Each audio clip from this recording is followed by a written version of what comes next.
Good morning friends, Amit life maker YouTube channel पे आप लोगों का स्वागत है। देखिए दोस्तों, आज के हम इस सेशन में करने वाले हैं घटना चक्र के पूर्वावलोकन क्वेश्चन। जो जितना अभी तक पूछा गया क्वेश्चन है दोस्तों, अभी तक में सारा क्वेश्चन हम करेंगे इसमें। और पॉलिटी का दोस्तों ये हमारा चैप्टर रहेगा शासन प्रणाली। देखिए दोस्तों, कल के वीडियो में हम शासन प्रणाली से इसका हम नोट्स ख़त्म कर चुके थे और 30 क्वेश्चन भी किए हुए थे।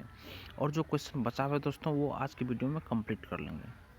देखिए दोस्तों, अभी जो आपका एग्ज़ाम है आगे, शिक्षक भर्ती 4.0, 5.0, बीपीएससी का, और जो भी क्वेश्चन जहाँ भी पॉलिटी पूछा जाता है दोस्तों, तो आपके लिए महत्वपूर्ण सेशन रहने वाला है दोस्तों।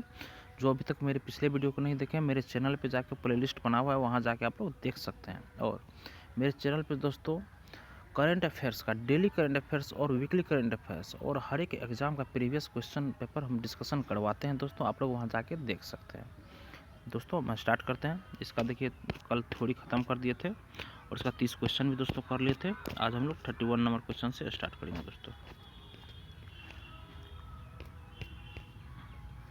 देखिए, 30 नंबर क्वेश्चन था दोस्तों।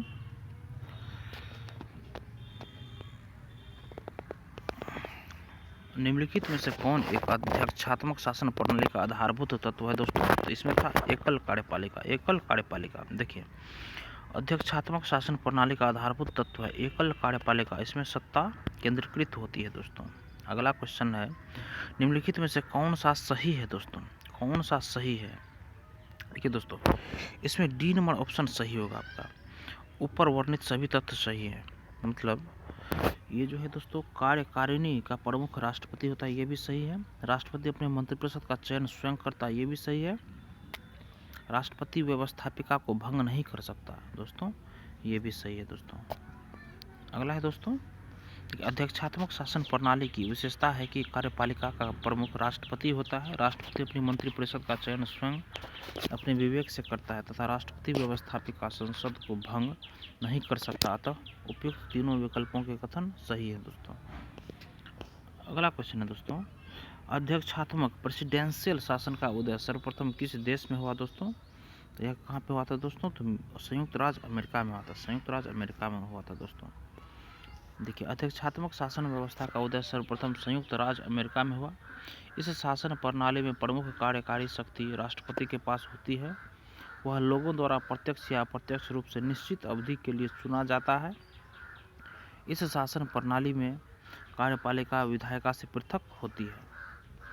और देखिए दोस्तों, अगला क्वेश्चन है हम लोग का, और इसका देखिए 33 नंबर क्वेश्चन दोस्तों है, भारत में प्रजातंत्र इस तथ्य पर आधारित है कि, देखिए ऑप्शन नंबर सी सही है, जनता को सरकारों को चुनने तथा बदलने का अधिकार प्राप्त है दोस्तों। जनता को सरकारों को चुनने तथा बदलने का अधिकार प्राप्त है दोस्तों। तो ऑप्शन नंबर सी सही होगा। देखिए, भारत में प्रजातंत्र इस तथ्य पर आधारित है कि जनता को सरकारों को चुनने एवं बदलने का अधिकार है। अर्थात जनता अपने मतदान के अधिकार के द्वारा ही प्रतिनिधियों का चुनाव करती है और ये प्रतिनिधि ही शासन सत्ता का संचालन करते हैं। जब ये प्रतिनिधि जनता के कल्याण एवं शासन सत्ता का संचालन सही उचित तरीके से नहीं करते, तब जनता समय समय पर चुनाव होते रहते हैं के माध्यम से सत्तारूढ़ दल सरकार को पराजित कर हटा देती है। अगला क्वेश्चन है दोस्तों, लोकतंत्र का उत्कृष्ट गुण यह है कि वह क्रियाशील बनाता है। लोकतंत्र का यह उत्कृष्ट गुण है कि वह क्रियाशील बनाता है दोस्तों। इसका ऑप्शन नंबर ए सही होगा। साधारण पुरुषों और महिलाओं की बुद्धि और चरित्र को, साधारण पुरुषों और महिलाओं की बुद्धि और चरित्र को क्रियाशील बनाता है दोस्तों। देखिए दोस्तों, इसका डिटेल सॉल्यूशन है, लोकतंत्र का उत्कृष्ट गुण यह है कि वह साधारण पुरुषों और महिलाओं की बुद्धि और चरित्र को क्रियाशील बनाता है। लोकतंत्र में समान नागरिकों की समुदाय में पर्याप्त भागीदारी की अपेक्षा होती है। एक अच्छे नागरिक की सक्रिय भागीदारी स्वस्थ समाज के निर्माण के लिए महत्वपूर्ण है, क्योंकि लोकतंत्र को अच्छे नागरिक की जरूरत होती है, इसीलिए वह अच्छे व्यक्ति का विकास करता है। लोकतांत्रिक नागरिकता एक बौद्धिक कार्य है जिसमें आम लोगों को राजनीतिक मुद्दों और उम्मीदवारों के बारे में निरंतर निर्णय लेने की जरूरत होती है।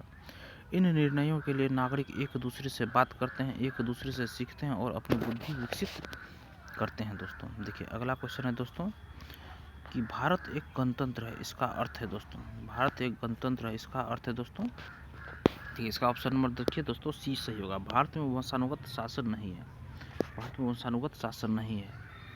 और देखिए इसमें उसके बाद दोस्तों है, देखिए गणतंत्र का आशय यह है कि राष्ट्र का प्रधान निर्वाचित सदस्य निर्वाचित प्रत्यक्ष अथवा अप्रत्यक्ष होता है, वह वंशानुगत नहीं हो सकता है। भारत में राष्ट्र का प्रधान अर्थात राष्ट्रपति निर्वाचित होता है। इस प्रकार भारत एक गणतंत्र है दोस्तों।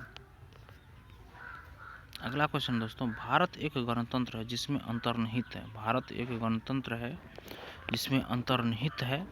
ऑप्शन ए सही है दोस्तों, राज्य का अध्यक्ष निर्वाचित होता है, राज्य का अध्यक्ष दोस्तों निर्वाचित होता है। यही इसका option number first number option दोस्तों सही होगा। भारत एक गणतंत्र है जिसमें अंतर्निहित है, राज्य का अध्यक्ष निर्वाचित होता है दोस्तों। देखिए उसके बाद अगला क्वेश्चन है दोस्तों, निम्नलिखित में से किन से विनिर्धारित होता है कि भारत का संविधान परिसंघीय है दोस्तों। भारत का संविधान परिसंघीय है, तो ऑप्शन नंबर डी सही है दोस्तों। केंद्र और राज्यों के बीच शक्तियों का वितरण दोस्तों, केंद्र और राज्यों के बीच शक्तियों का वितरण। देखिए कोई राज्य संघात्मक है अथवा एकात्मक, यह संविधान द्वारा संघ और राज्यों के मध्य शक्तियों के विभाजन के आधार पर जाना जाता है। यदि संघ एवं राज्यों के मध्य शक्तियों का विभाजन है तो उस राज्य को संघीय राज्य कहा जाता है। भारत का संविधान परिसंघीय है क्योंकि केंद्र राज्यों के बीच शक्तियों का वितरण किया गया है दोस्तों। अगला क्वेश्चन है दोस्तों, भारतीय संविधान कैसा है, भारतीय संविधान कैसा है। देखिए ऑप्शन इसका दोस्तों डी सही होगा, अंशतः कठोर और अंशतः लचीला है दोस्तों, अंशतः कठोर और अंशतः लचीला है। देखिए इसका डिटेल सॉल्यूशन है दोस्तों, भारतीय संविधान को कठोर और नम्य का मिश्रण माना जाता है, अतः यह अंशतः कठोर और अंशतः लचीला संविधान है। इसके कतिपय उपबंधों को संसद द्वारा साधारण बहुमत से ही संशोधित किया जा सकता है, जबकि कुछ उपबंधों के संशोधन के लिए अनुच्छेद 368 के अधीन 2/3 बहुमत की आवश्यकता होती है। साथ ही कुछ विशिष्ट उपबंधों के संशोधन के लिए संसद के विशेष बहुमत के अतिरिक्त आधे से अन्यून राज्यों का अनुसमर्थन भी आवश्यक होता है दोस्तों। अगला क्वेश्चन है, भारत की संसदीय शासन प्रणाली एवं ब्रिटेन की संसदीय शासन प्रणाली में अंतर का बिंदु निम्नलिखित में से कौन सा है दोस्तों। इसमें एक ही अंतर है, न्यायिक समीक्षा की शक्ति है हमारे संविधान में, जो कि ब्रिटेन के संसद में ये न्यायिक पुनरावलोकन की समीक्षा का शक्ति नहीं है दोस्तों। अगला क्वेश्चन देखिए, ब्रिटिश संसद लिखित संविधान के अभाव में संप्रभु निकाय है, जबकि भारतीय संसद की शक्तियां एवं कार्य प्रणाली संविधान की सीमाओं के अधीन है, जिनकी न्यायिक समीक्षा की जा सकती है दोस्तों। 40 नंबर क्वेश्चन है, निम्न कथनों पर विचार कीजिए और अंत में दिए गए कूट से सही उत्तर का चयन कीजिए। देखिए दोस्तों कथन है इसका, भारत के संविधान में एक संघीय प्रणाली का प्रावधान है और कारण है दोस्तों इसका, उसने एक बहुत शक्तिशाली केंद्र की रचना की है दोस्तों। देखिए ऑप्शन दोनों सही है दोस्तों, मगर इसका व्याख्या एक कथन का कारण व्याख्या नहीं कर रहा है दोस्तों। ऑप्शन नंबर देखिए 20 सही है दोस्तों, इसका सही ये भी सही है, मगर एक दूसरे का व्याख्या नहीं कर रहा है दोस्तों। देखिए भारतीय संविधान एक संघीय प्रणाली का प्रावधान करता है क्योंकि केंद्र और राज्यों के मध्य शक्तियों का स्पष्टतः विभाजन है। यद्यपि यह पूर्ण संघ नहीं है क्योंकि इसके कई प्रावधान एक शक्तिशाली केंद्र की रचना करते हैं। कथन ए और दोनों सही है किंतु कारण कथन का स्पष्टीकरण नहीं है दोस्तों। अगला क्वेश्चन है दोस्तों 41 में, कारण देखिए कथन और कारण है, भारत में संघवादिता व्यवहारिक नहीं है और कारण है दोस्तों, भारत एक संघीय राज्य नहीं है दोस्तों, भारत एक संघीय राज्य नहीं। देखिए दोस्तों इसका ऑप्शन दोस्तों ये सही है किंतु दोस्तों आर गलत है इसका। देखिए ये सही है किंतु इसका ऑप्शन दोस्तों देखिए कारण गलत है दोस्तों और कथन इसका सही होगा। ऑप्शन नंबर सी इसका सही है बोल रहा है दोस्तों। और 42 नंबर क्वेश्चन है दोस्तों, भारतीय राज्य व्यवस्था में निम्नलिखित में से कौन सी अनिवार्य विशेषता है जो यह दर्शाती है कि उसका स्वरूप संघीय है, जो यह दर्शाती है कि उसका स्वरूप संघीय है दोस्तों। तो इसका ऑप्शन नंबर ए दोस्तों सही होगा। देखिए न्यायपालिका की स्वतंत्रता सुरक्षित है, न्यायपालिका की स्वतंत्रता सुनिश्चित है, न्यायपालिका की स्वतंत्रता सुनिश्चित है। देखिए, भारतीय राज्य व्यवस्था के संघीय लक्षणों के प्रमुख हैं लक्षणों में प्रमुख है लिखित एवं कठोर संविधान, संविधान की सर्वोच्चता, केंद्र एवं राज्यों में शक्तियों का वितरण, न्यायपालिका की स्वतंत्रता, द्विसदनीय संसद आदि। इनमें से न्यायपालिका की स्वतंत्रता का सुरक्षित होना संघीय प्रणाली की अनिवार्य शर्त है, क्योंकि न्यायपालिका के पास ही संविधान की व्याख्या की शक्ति होती है, ताकि संघीय संरचना में संविधान के मूलभूत प्रावधानों को केंद्र द्वारा एकपक्षीय रूप से परिवर्तित न किया जा सके। भारतीय संविधान के तहत केंद्र एवं राज्यों के बीच विवादों के संदर्भ में उच्चतम न्यायालय की आरंभिक अधिकारिता प्राप्त है। ज्ञातव्य है कि भारतीय संसद के उच्च सदन राज्यसभा में राज्यों संघटक इकाइयों के निर्वाचित प्रतिनिधि होना भी भारतीय राज्य व्यवस्था के संघीय स्वरूप को दर्शाता है। तथापि न्यायपालिका की स्वतंत्रता के लिखित संविधान के तहत सुरक्षित होने को ही प्रश्नगत विकल्पों में भारतीय राज्य व्यवस्था के संघीय स्वरूप को दर्शाने वाली अनिवार्य विशेषता मानना समुचित उत्तर है दोस्तों। और 43 नंबर क्वेश्चन है दोस्तों, निम्न में से कौन एक भारत के संविधान का संघीय लक्षण नहीं है दोस्तों? तो ऑप्शन देखिए दोस्तों, इसका सी नंबर सही होगा, एक हरी नागरिकता। देखिए, संविधान के लक्षण नहीं है, हमारी जो संविधान है दोस्तों, एक हरी नागरिकता इसमें नहीं दिया गया। देखिए, एक नंबर ऑप्शन है दोस्तों, केंद्र तथा राज्यों के बीच शक्ति का बंटवारा किया गया है, पूर्ण रूप से लिखित संविधान है दोस्तों, और स्वतंत्र न्यायपालिका है दोस्तों। ए बी डी सही है, सी गलत है दोस्तों। देखिए, एक हरी नागरिकता भारत के संविधान का संघीय लक्षण नहीं है। भारतीय संविधान में एकात्मक और संघात्मक दोनों ही विशेषताएं दोस्तों, दोनों विशेषताएं मौजूद हैं। भारतीय संविधान के संघात्मक लक्षण में लिखित संविधान, कठोर संविधान, केंद्र तथा राज्यों में शक्तियों का वितरण, न्यायपालिका की सर्वोच्चता एवं स्वतंत्रता, द्विसदनीय विधानमंडल आदि है। जबकि एकात्मक लक्षणों के अंतर्गत एकल नागरिकता, राज्यपालों की राष्ट्रपति द्वारा नियुक्ति, आपातकाल की घोषणा, समझौतों को लागू करने में संसद की शक्ति आदि का उल्लेख किया जा सकता है। अगला क्वेश्चन है दोस्तों 44 में, भारतीय संघीय व्यवस्था में कौन से एकात्मक तत्व पाए जाते हैं दोस्तों? देखिए दोस्तों, इसका ऑप्शन नंबर डी सही है दोस्तों। 4, 6 और 7, 4, 6, 7 सही है दोस्तों। 4, 6, 7 सही दोस्तों। देखिए, इसमें क्या बोल रहा है, भारतीय संघीय व्यवस्था में कौन से एकात्मक तत्व पाए जाते हैं? तो देखिए, 4 में क्या है दोस्तों, राज्यपाल की नियुक्ति सही है दोस्तों। 6 में राज्य विधेयकों पर राष्ट्रपति की स्वीकृति, ये भी है दोस्तों। और 7 में है संवैधानिक संकट, ये भी है। देखिए, लिखित संविधान, कठोर संविधान, और उसके बाद संविधान की सर्वोच्चता, एक सर्वोच्च न्यायालय। क्या है दोस्तों? देखिए दोस्तों, विकल्प डी सही उत्तर है दोस्तों। तो दिए गए सभी तत्वों में से क्रम संख्या 4, 6 एवं 7 पर उल्लेखित तत्व ही भारतीय परिसंघीय व्यवस्था के एकात्मक तत्व, यूनिटरी एलिमेंट्स, फीचर्स है। क्रम संख्या 1 में है दोस्तों 1, 3, 4, 1, 2, 3 उल्लिखित सभी तत्व परिसंघीय व्यवस्था फेडरल सिस्टम के अनिवार्य तत्व हैं दोस्तों। क्रम 5 पर उल्लेखित तत्व को यदि हम शक्तियों के विभाजन के पर्यायवाची के रूप में लें तो वह तत्व परिसंघीय व्यवस्था का कारक तत्व अर्थात सर्वाधिक आधारभूत तत्व है। परिसंघीय व्यवस्था के अन्य सभी तत्व इसी तत्व से निकले हैं। हमारी राज्य व्यवस्था आधारित रूप से परिसंघीय है, परंतु यह संघ सरकार, यूनियन गवर्नमेंट की तरफ झुकी हुई है। राज्यपालों की नियुक्ति एवं अन्य कतिपय उपबंध, राज्यों में संवैधानिक तंत्र की विफलता संबंधी उपबंध, अनुच्छेद 356 एवं 357, समवर्ती सूची और उसमें प्रगणित विषयों पर संघ की अध्यारोही विधायी शक्ति, अनुच्छेद 254, राज्यों का नाम और भूगोल, राज्य क्षेत्र बदलने की शक्ति, संसद की शक्ति, अनुच्छेद 3 एवं 4, राज्यों की कमजोर वित्तीय शक्तियां, संविधान संशोधन में राज्यों की अपेक्षाकृत निर्बल भूमिका, अनुच्छेद 368, अखिल भारतीय सेवा संबंधी संवैधानिक व अन्य विविध उपबंध, राज्यसभा में राज्यों का असमान प्रतिनिधित्व और संबंधित राज्य का हित सुनिश्चित करने में राज्यसभा की कमजोर भूमिका जैसे संवैधानिक लक्षण हमारी राज्य व्यवस्था के एकात्मक तत्व हैं, जिनके कारण हमारा संविधान पूर्ववर्ती परिसंघीय संविधानों से सुभिन्न हो जाता है दोस्तों।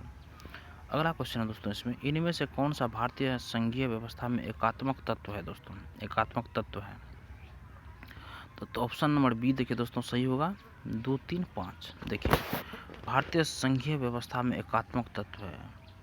देखिए 2, 3, 5। देखिए 2 में राज्यपालों की नियुक्ति, 3 में राज्यसभा में असमान प्रतिनिधित्व और 5 में दोस्तों अखिल भारतीय सेवाएं। अखिल भारतीय सेवाएं 2, 3, 5 दोस्तों ये इसका संघीय व्यवस्था में एकात्मक तत्व है दोस्तों। संघीय व्यवस्था में एकात्मक तत्व है। बी नंबर ऑप्शन है दोस्तों इसका सही।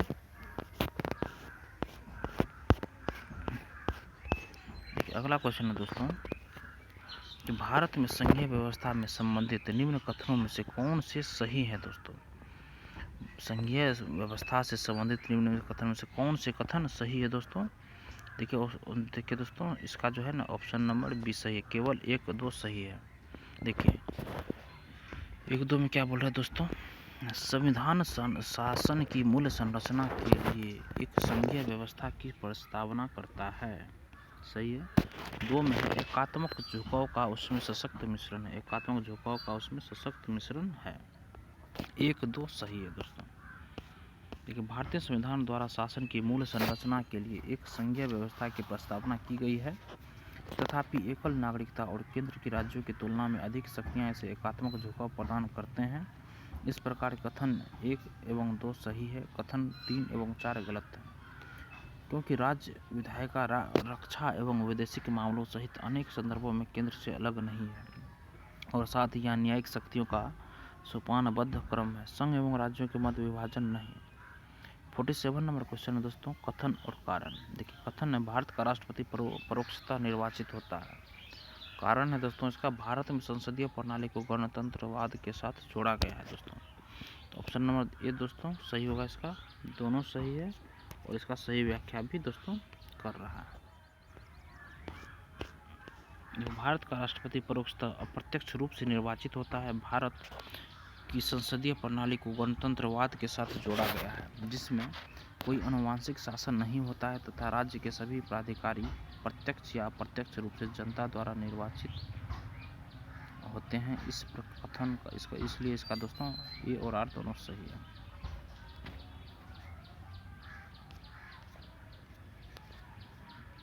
में है दोस्तों नीचे 2 वक्तव्य दिए गए। देखिए कथन कारण राजनीतिक दल लोकतंत्र के जीवन रक्त हैं दोस्तों। कथन हुआ और आर है दोस्तों इसका कारण बोल रहा है लोग खराब शासन के लिए सामान्यतः राजनीतिक दलों को कोसते हैं। बिल्कुल सही है दोस्तों। इसका जो ये ऑप्शन सही होगा। देखिए राजनीतिक दलों को लोकतंत्र का जीवन रक्त कहा जाता है, क्योंकि राजनीतिक दल लोकतांत्रिक प्रणाली के अंतर्गत चुनाव में भागीदारी, सरकार का निर्माण व नागरिकों में राजनीतिक सहभागिता का प्रशिक्षण एवं अवसर प्रदान करते हैं। यह भी सत्य है कि लोग खराब शासन के लिए सामान्यतः राजनीतिक दलों को कोसते हैं। अतः प्रश्न में दिए गए कथन एवं कारण दोनों सही है दोस्तों। 49 नंबर क्वेश्चन है दोस्तों भारत में दल विहीन प्रजातंत्र किसने प्रस्तावित किया दोस्तों। तो देखिए महात्मा गांधी ने किया और जयप्रकाश नारायण ने। महात्मा गांधी जयप्रकाश नारायण दोनों ने क्या था दल विहीन प्रजातंत्र प्रस्तावित किया था दोस्तों। देखिए महात्मा गांधी और जयप्रकाश नारायण ने भारत में दल विहीन प्रजातंत्र का समर्थन किया। ये दलीय व्यवस्था के दोषों के कारण दल विहीन लोकतंत्र एवं सहभागी लोकतंत्र के समर्थक थे।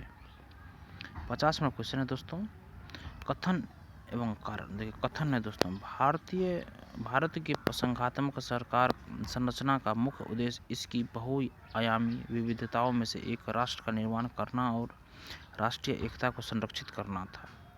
कारण है दोस्तों इसका विविधताओं के सम्मिलन से एक सशक्त न कि कमजोर भारतीय राष्ट्रीयता का निर्माण हुआ है। इसका ऑप्शन नंबर दोस्तों बी सही है। दोनों ऑप्शन सही है और इसका व्याख्या सिर्फ नहीं कर रहा दोस्तों। कथन और कारण दोनों सही है दोस्तों। देखिए दोस्तों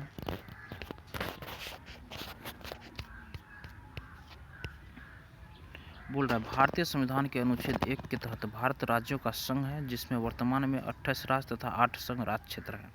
संघात्मक संरचना में शक्तियों का बंटवारा संघ तथा राज्यों के मध्य किया गया है।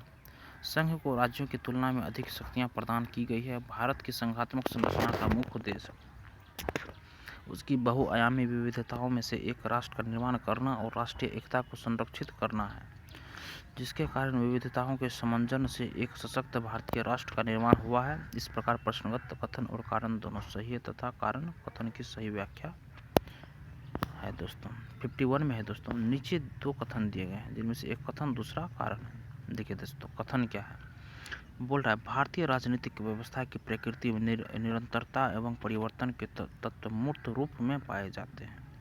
और कारण है दोस्तों, भारतीय राजनीतिक व्यवस्था में निम्न राजनीतिक कार्य शैलियों जैसे आधुनिक शैली, परंपरागत शैली तथा संत शैली के तत्व समाहित है दोस्तों।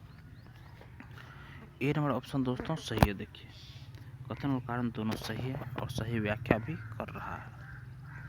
भारतीय राजनीतिक व्यवस्था की प्रकृति में मौर्य काल से लेकर आधुनिक युग तक अपने विशिष्ट तत्व मूर्त रूप में आज भी विद्यमान है। यद्यपि विभिन्न युगों एवं काल से निरंतर एवं परिवर्तनशील भारतीय राजनीतिक व्यवस्था में आधुनिक शैली, परंपरागत शैली एवं संत शैली के तत्व समाहित हैं। 52 नंबर क्वेश्चन दोस्तों कथन एवं कारण है, बोल रहा है महिलाएं, दलित, निर्धन एवं अल्पसंख्यक समूह भारत में लोकतंत्र के सबसे बड़े दावेदार हैं। कारण है दोस्तों, भारत में लोकतंत्र अधिक आत्मसम्मान की कामना का वाहक बनकर उभरा है दोस्तों। देखिए दोस्तों इसका ऑप्शन नंबर ए सही होगा। दोनों ऑप्शन दोस्तों सही है।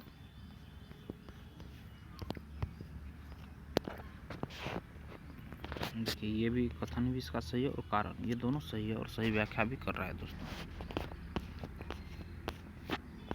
देखिए क्या बोला, महिलाएं, दलित, निर्धन तथा अल्पसंख्यक समूह भारत में लोकतंत्र के सबसे बड़े दावेदार हैं, क्योंकि लोकतंत्र उनके व्यक्तिगत अधिकारों की रक्षा कर उनके आत्मसम्मान तथा गरिमा को बढ़ाता है।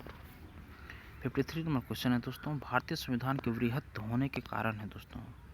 वृहत्त होने के क्या कारण है, इसमें अनेक संविधानों का अनुभव समाविष्ट है, इसमें विस्तृत प्रशासकीय प्रावधान है, यह एक बड़े देश के शासन से संबंधित है, यह संघ तथा राज्य सरकारों का संविधान। देखिए दोस्तों इसका सोल्यूशन है, भारत का संविधान विश्व का सबसे विस्तृत संविधान है, इसके बृहत्त होने का कोई एक कारण नहीं है, बल्कि उपयुक्त सभी कारणों में से संविधान का स्वरूप बृहदाकार हो गया है, अतः सभी विकल्पों में कोई एक सत्य नहीं है, बल्कि सभी ऑप्शन दोस्तों इसमें सत्य होगा। ए बी सी डी सारा सत्य है दोस्तों इसमें। अगला क्वेश्चन दोस्तों 54 में, निम्नलिखित में से कौन सा कथन सत्य है दोस्तों। निम्नलिखित में से कौन सा कथन सत्य है दोस्तों। देखिए संयुक्त राज्य अमेरिका में सरकार की संघीय प्रणाली, संयुक्त राज्य अमेरिका में दोस्तों सरकार की संघीय प्रणाली है, बाद में असत्य दोस्तों। देखिए अमेरिका के संविधान में संघीय प्रणाली का स्पष्ट उल्लेख है। भारत के संविधान में भारत को राज्यों का संघ बताया गया है, किंतु संविधान के कतिपय प्रावधान राज्यों की अपेक्षा केंद्र को ज़्यादा शक्तिशाली बनाने पर जोर देते हैं। इससे कुछ विद्वान भारत के संविधान को संघात्मक एवं एकात्मक प्रणालियों का मिश्रण मानते हैं, किंतु भारतीय संविधान एकात्मक प्रणाली का लक्षण लिए हुए मूल रूप से संघीय संविधान ऐसा मानना ज़्यादा उचित है दोस्तों। देखिए दोस्तों 55 नंबर क्वेश्चन है, निम्नलिखित में से कौन सी एक भारतीय संघ राज्य पद्धति की विशेषता नहीं है दोस्तों। विशेषता नहीं है, देखिए ऑप्शन नंबर दोस्तों इसका डी सही, मतलब इसका विशेषता नहीं है। देखिए क्या बोल रहा है, यह संघबद्ध होने वाली इकाइयों के बीच एक सहमति का परिणाम है, ये दोस्तों गलत है। उसके बाद ये सही, भारत में स्वतंत्र न्यायपालिका है, सही है दोस्तों। बी में केंद्र और राज्यों के बीच शक्तियों का स्पष्ट विभाजन किया गया, सही है दोस्तों। सी में संघबद्ध होने वाली इकाइयों को राज्यसभा में असमान प्रतिनिधित्व दिया गया, ये भी सही है दोस्तों।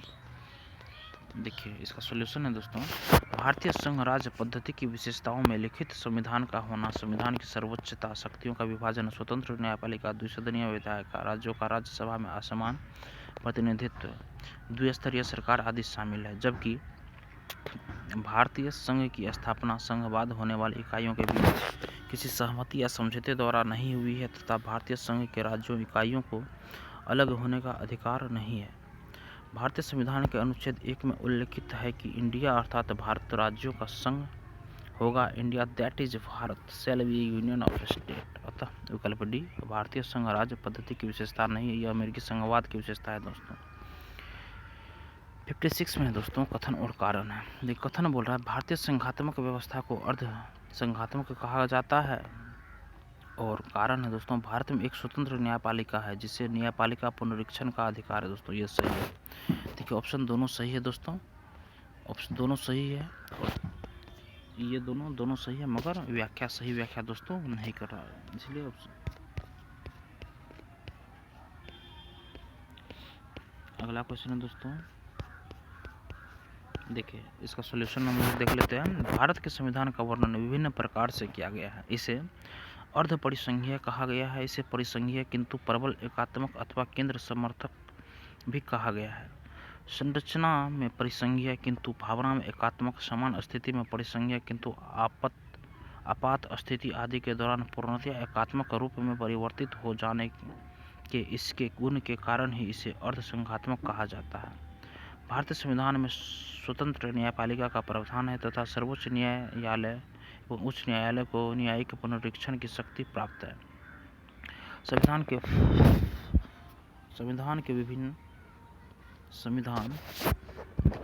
के विभिन्न अनुच्छेदों तथा अनुच्छेद 13, 32, 131, 137, 141, 143, 226, 227, 245, 246 तथा 372 आदि के उपबंध प्रत्यक्ष या अप्रत्यक्ष रूप से न्यायपालिका को न्यायिक पुनरीक्षण की शक्ति प्रदान करते हैं। इस प्रकार प्रश्नगत कथन एवं कारण दोनों सही है, किंतु कारण कथन की सही व्याख्या नहीं करता। 57 नंबर क्वेश्चन है दोस्तों। देखिए कथन और कारण देखिए कारण है इसमें भारतीय संविधान अर्धसंघात्मक है। क्या है दोस्तों? भारतीय संविधान अर्धसंघात्मक है।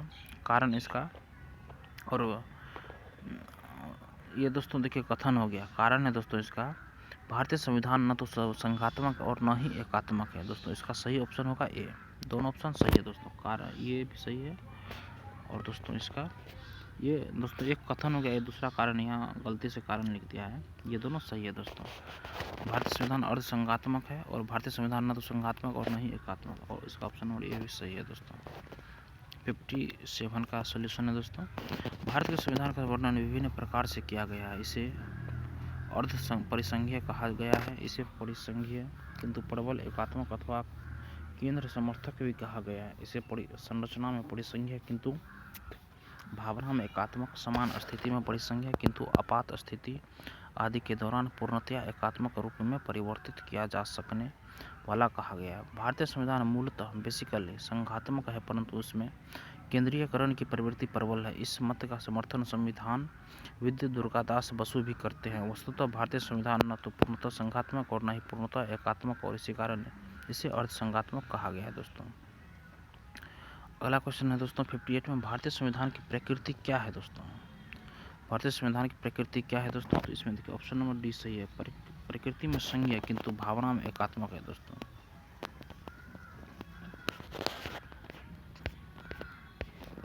देखिए 59 नंबर क्वेश्चन है दोस्तों। भारतीय संघवाद को सहकारी संघवाद किसने कहा है दोस्तों? तो जी ऑस्टिन ने कहा है। देखिए भारतीय संविधान की प्रकृति संघात्मक है या एकात्मक, इसके संबंध में विद्वानों में मतभेद है। कुछ विद्वान इसे संघात्मक संविधान भी संज्ञा देते हैं, और जबकि कुछ विद्वान इसे एकात्मक संविधान मानते हैं। जी ऑस्टिन के अनुसार भारत का संविधान सहकारी परिसंघीय संविधान है, जबकि केसी व्हीयर के अनुसार भारत का संविधान अर्ध संघात्मक है दोस्तों। अगला क्वेश्चन है दोस्तों, किसने कहा था भारत अर्धसंघात्मक राज्य है दोस्तों? किसने कहा था? तो केसी व्हीयर ने कहा था दोस्तों। 61 नंबर क्वेश्चन दोस्तों, भारतीय संविधान के विषय में निम्नलिखित कथन निम्न में से किसका है दोस्तों? तो देखिए दोस्तों, भारतीय संविधान अधिक कठोर तथा अधिक लचीले के मध्य एक अच्छा संतुलन स्थापित करता है। किसने कहा था? केसी व्हीयर ने कहा था दोस्तों। देखिए भारतीय संविधान की संशोधन प्रक्रिया के संदर्भ में भारतीय संविधान के लिए उपयुक्त कथन केसी व्हीयर का है दोस्तों। 62 में दोस्तों, निम्नलिखित में से किस एक का कथन है कि संविधान को संघात्मक के तंग ढांचे में नहीं ढाला गया है दोस्तों?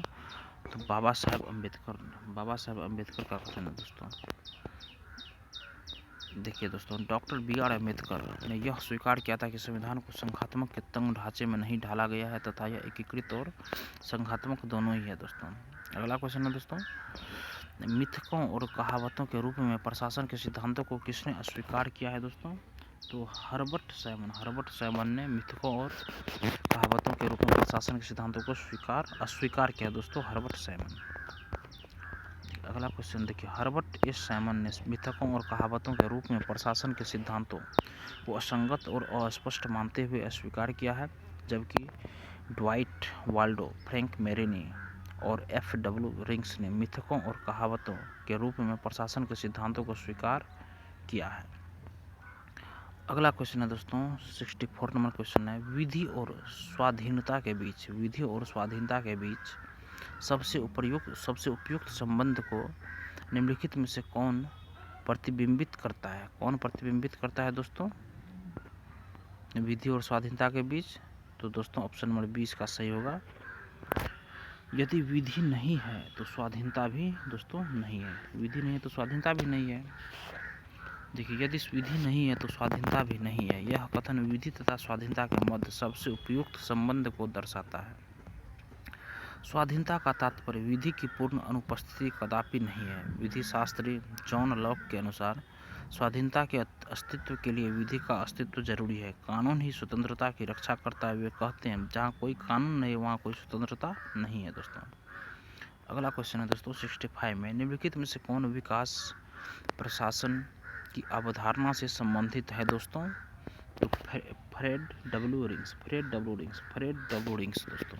देखिए, विकास प्रशासन की अवधारणाओं से फ्रेड डब्ल्यू रिंग्स संबंधित है। अपनी प्रसिद्ध पुस्तक एडमिनिस्ट्रेशन डेवलपमेंट इंक्लूसिव कॉन्सेप्ट में उन्होंने लिखा है कि विकास प्रशासन उन कार्यक्रमों और परियोजनाओं को पूरा करने के संगठित प्रयासों से संबंधित है जो विकास में संलग्न व्यक्तियों द्वारा प्रवर्तित किए जाते हैं। अगला क्वेश्चन है दोस्तों, निम्नलिखित में से कौन सा एक चिंतक लोक प्रशासन तथा निजी प्रशासन में समानताओं का समर्थक है दोस्तों? हेनरी फेयोल दोस्तों, हेनरी फेयोल। देखिए, कौन सा एक चिंतक लोक प्रशासन तथा निजी प्रशासन में समानताओं का समर्थक है? तो हेनरी फेयोल। ये प्रसिद्ध प्रशासनिक चिंतक हेनरी फेयोल ने लोक प्रशासन तथा निजी प्रशासन में समानता का समर्थन किया है। इनके अनुसार अब हमारे सामने अनेक प्रकार के प्रशासन विज्ञान नहीं है, अपितु केवल एक ही प्रशासन है जिसे सार्वजनिक और निजी मामलों में सामान्य रूप से उपयोग में लाया जा सकता है। अगला क्वेश्चन है दोस्तों 67 में, यदि हमारी सभ्यता विफल होती है तो यह मुख्यतः प्रशासन के ध्वस्त होने के कारण होगा। यह कथन दिया है दोस्तों किसने? तो डब्ल्यू वी डॉनहम द्वारा दिया गया है दोस्तों। देखिए, डब्ल्यू वी डॉनहम ने कहा था, यदि हमारी सभ्यता असफल होती है तो ऐसा मुख्यतया प्रशासन के पतन के कारण होगा दोस्तों। 68 नंबर क्वेश्चन है, गणतंत्रीय अवधारणा से संबंधित निम्नलिखित में से कौन एक नहीं है? गणतंत्रीय अवधारणा से संबंधित निम्नलिखित में से कौन एक नहीं है? तो ऑप्शन नंबर सी दोस्तों, सर्वोच्च शक्ति एक राजा के समान व्यक्ति में निहित हो। सर्वोच्च शक्ति एक राजा के समान एक ही व्यक्ति में निहित हो दोस्तों, ये सही होगा। संबंधित नहीं है दोस्तों, बाद बाकी संबंधित है। देखिए, विकल्प से गणतंत्रीय अवधारणा से संबंधित नहीं है, जबकि अन्य विकल्पों में उपस्थित था गणतंत्रीय अवधारणा निर्वाचित लोकतंत्रीय प्रणाली के ही प्रारूप है। 69 नंबर क्वेश्चन है दोस्तों, निम्नलिखित में से किसको विधि के शासन के प्रमुख लक्षणों के रूप में माना जाएगा? विधि के शासन के प्रमुख लक्षणों के रूप में माना जाएगा। तो ऑप्शन नंबर सी देखिए दोस्तों सही होगा, 1 2 4 सही है। देखिए, शक्तियों का परिसीमन, विधि के समक्ष समता, ये भी सही है। 4 में स्वतंत्रता और नागरिक अधिकार, ये सही दोस्तों। डी में देखिए 3 में क्या है, सरकार के प्रति जन उत्तरदायित्व, ये नहीं होगा इसमें दोस्तों। देखिए क्या बोल रहा है, प्रोफेसर डायसी ने 1885 ईस्वी में अपनी पुस्तक द लॉ ऑफ कॉन्स्टिट्यूशन में विधि के शासन के निम्न 3 लक्षण दिए। विधि की सर्वोपरिता, इसका तात्पर्य है कि विधि सर्वोच्च है तथा राज्य की या व्यक्ति की स्वेच्छाचारिता का अभाव होना, अर्थात किसी भी व्यक्ति को केवल विधि के उल्लंघन हेतु दंडित किया जा सकता है, अन्य किसी हेतु नहीं। स्वेच्छाचारिता का अभाव शक्तियों के परिसीमन के रूप में प्रतिबिंबित होता है। देखिए दोस्तों सॉल्यूशन है इसका, विधि की समक्ष समता अर्थात विधि के लिए सभी समान है और कोई भी विधि से ऊपर नहीं है। 3 में है दोस्तों विधि भावना की प्रबलता, प्रीडोमिनेंस ऑफ लीगल स्पिरिट, इसका तात्पर्य है कि संविधान के सामान्य सिद्धांत व्यक्तियों के अधिकार स्वतंत्रताओं का निर्धारण करने वाले न्यायिक विनिश्चयों का परिणाम है। सरकार के प्रति जन उत्तरदायित्व विधि के शासन का लक्षण नहीं है दोस्तों। अगला क्वेश्चन है दोस्तों 70 नंबर में, निम्नलिखित कथनों पर विचार कीजिए। देखिए, संवैधानिक सरकार वह है, ऑप्शन नंबर बी सही है दोस्तों। देखिए, जो व्यक्ति की स्वतंत्रता के हित में राज्य की सत्ता पर प्रभावकारी प्रतिबंध लगाती है। जो व्यक्ति की स्वतंत्रता के हित में राज्य की सत्ता पर प्रभावकारी प्रतिबंध लगाती है, ये सही होगा दोस्तों। और ये नंबर देखिए, जो राज्य की सत्ता के हित में व्यक्ति की स्वतंत्रता पर प्रभावकारी प्रतिबंध, ये दोस्तों गलत होगा।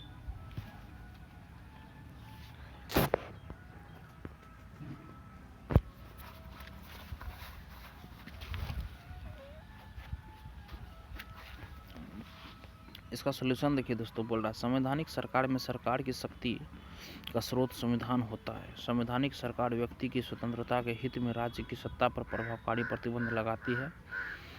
वस्तुतः राज्य की निरंकुश सत्ता से व्यक्तिगत स्वतंत्रता के हितों को सुरक्षित रखने के उद्देश्य से ही ब्रिटेन और अमेरिका में संविधानवाद का उदय हुआ है। एक संवैधानिक सरकार में नागरिकों की स्वतंत्रताओं के संरक्षण हेतु संस्थागत क्रियाविधियां भी विद्यमान रहती है दोस्तों।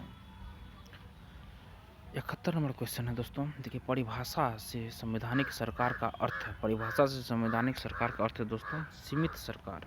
सीमित सरकार, देखिए यह दोस्तों यूपीएससी का 2020 का क्वेश्चन पूछा गया है। देखिए परिभाषा से संवैधानिक सरकार का अर्थ है सीमित सरकार। इसका तात्पर्य है कि सरकार एवं इसके तीनों अंग विधायिका, कार्यपालिका, न्यायपालिका का स्रोत संविधान है तथा ये संविधान में निहित उपबंधों के अधीन कार्य करते हैं। संविधान सरकार द्वारा अपने नागरिकों पर लागू किए जाने वाले कानूनों और नीतियों पर कुछ सीमाएं लगाता है। ये सीमाएं इस रूप में मौलिक होती है कि सरकार कभी उसका उल्लंघन नहीं कर सकती दोस्तों।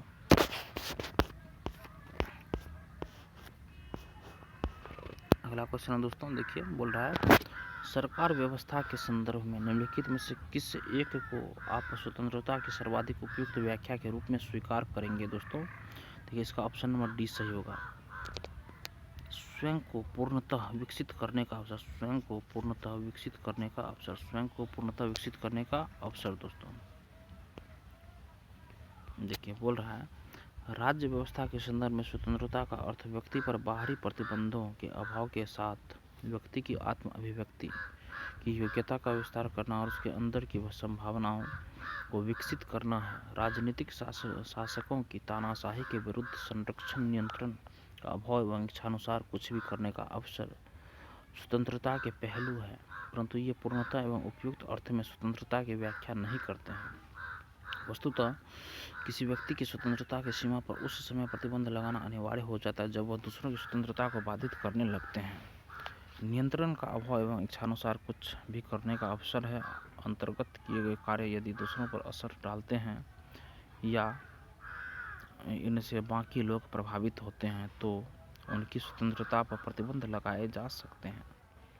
अगला है देखिए वही स्वयं को पूर्णतः विकसित करने का अवसर स्वतंत्रता की वह स्थिति है जिसमें लोग अपनी रचनात्मकता और क्षमताओं का विकास करते हैं। इस अर्थ में स्वतंत्रता व्यक्ति की रचनाशीलता, संवेदनशीलता और क्षमताओं के भरपूर विकास को बढ़ावा देती है। यह विकास खेल, विज्ञान, कला, संगीत या अन्वेषण जैसे किसी भी क्षेत्र में भी हो सकता है दोस्तों। अगला क्वेश्चन है दोस्तों 73 नंबर में, बोल रहा है समाज में समानता के होने का एक निहितार्थ यह है कि उसमें कि दोस्तों विशेषाधिकारों का अभाव है। विशेषाधिकारों का अभाव है दोस्तों। देखिए समानता का एक समान अर्थ यह हुआ कि रंग, नस्ल, धर्म, जाति, लिंग आदि के आधार पर किसी व्यक्ति के साथ भेदभाव नहीं किया जा सकता है और किसी व्यक्ति को विशेषाधिकार नहीं दिया जा सकता। अतः समाज में समानता के होने का एक निहितार्थ यह है कि उसमें विशेषाधिकारों का अभाव है दोस्तों। 74 नंबर क्वेश्चन है भारत एवं अमेरिका की राजनीतिक व्यवस्थाओं के बीच निम्नलिखित में से कौन सी विशेषताएं समान है दोस्तों। कौन सी विशेषताएं समान है दोस्तों, तो केवल इसमें देखिए 3 नंबर ऑप्शन सही है। राष्ट्रपति के पास पॉकेट वीटो की शक्ति है दोस्तों। देखिए किसी विधेयक पर कोई भी कार्यवाही सकारात्मक या नकारात्मक न करने की राष्ट्रपति की शक्ति पॉकेट वीटो के रूप में जानी जाती है। भारतीय राष्ट्रपति तथा अमेरिकी राष्ट्रपति दोनों ही पॉकेट वीटो की शक्ति रखते हैं। यद्यपि अमेरिकी राष्ट्रपति की यह शक्ति भारतीय राष्ट्रपति की इस शक्ति के सापेक्ष छोटी है क्योंकि इसे विधेयक पर कोई कार्यवाही न किए जाने की स्थिति में 10 दिन में विधेयक को वापस करना होता है, जबकि भारतीय संविधान में राष्ट्रपति तो ऐसी किसी समयावधि का उल्लेख नहीं है। भारत तथा अमेरिका की राजनीतिक व्यवस्थाओं के बीच पॉकेट वीटो की शक्ति विशेषता ही समान है। भारत में अवशिष्ट शक्तियाँ केंद्र के पास है तथा अमेरिका में राज्यों के पास है। अमेरिका के उच्च सदन में सभी सदस्य प्रत्यक्षतः निर्वाचित होते हैं, जबकि भारत में उच्च सदन और राज्यसभा में राष्ट्रपति द्वारा 12 सदस्य मनोनीत किए जाते हैं। 75 नंबर क्वेश्चन है, दूसरे प्रशासनिक आयोग के कौन से प्रतिवेदन ने भारत में सुशासन की बाधाओं की पहचान की है दोस्तों? ऑप्शन बी दोस्तों इसका सही होगा, नागरिक केंद्रित प्रशासन, शासन का केंद्र बिंदु होता है दोस्तों।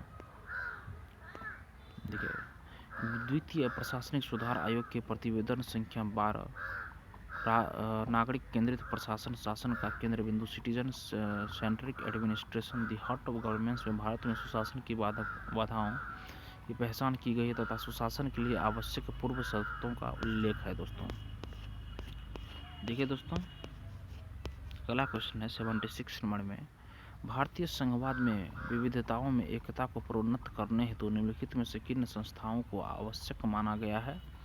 तो ऑप्शन में देखिए दोस्तों डी इसका सही है, सभी को आवश्यक माना गया है। देखिए, अंतर्राज्य परिषद एवं राष्ट्रीय विकास परिषद को, वित्त आयोग में क्षेत्रीय परिषद को, सी में एकल नागरिक व्यवस्था एवं अखिल भारतीय सेवाएं को भी। देखिए दोस्तों, भारतीय संघवाद में विविधताओं में एकता को प्रोन्नत करने हेतु उपरोक्त सभी संस्थाओं को आवश्यक माना गया है। अंतर्राज्य परिषद तथा राष्ट्रीय विकास परिषद, वित्त आयोग एवं क्षेत्रीय परिषद, एकल न्यायिक व्यवस्था एवं अखिल भारतीय सेवाएं भारतीय संघवाद में विविधताओं में एकता प्रोत्साहित करते हैं, जिसमें संघ और राज्य आपस में जुड़े रहते हैं। भारतीय संविधान के अनुच्छेद 263 में अंतर्राज्य परिषद का उल्लेख है। राज्यों के आपस में अथवा संघ से विवाद की स्थिति में राष्ट्रपति द्वारा अंतर्राज्य परिषद का गठन किया जाता है। योजनाओं के निर्माण में राज्यों की भागीदारी के लिए राष्ट्रीय विकास परिषद की स्थापना की जाती है, जिसके अध्यक्ष प्रधानमंत्री तथा सदस्य राज्यों के मुख्यमंत्री होते हैं। संघ और राज्यों के बीच करों के शुद्ध आगमों, संचित निधि में राज्यों के राजस्व में सहायता, अनुदान को शासित करने आदि के लिए अनुच्छेद 280 के तहत राष्ट्रपति द्वारा वित्त आयोग की स्थापना की जाती है।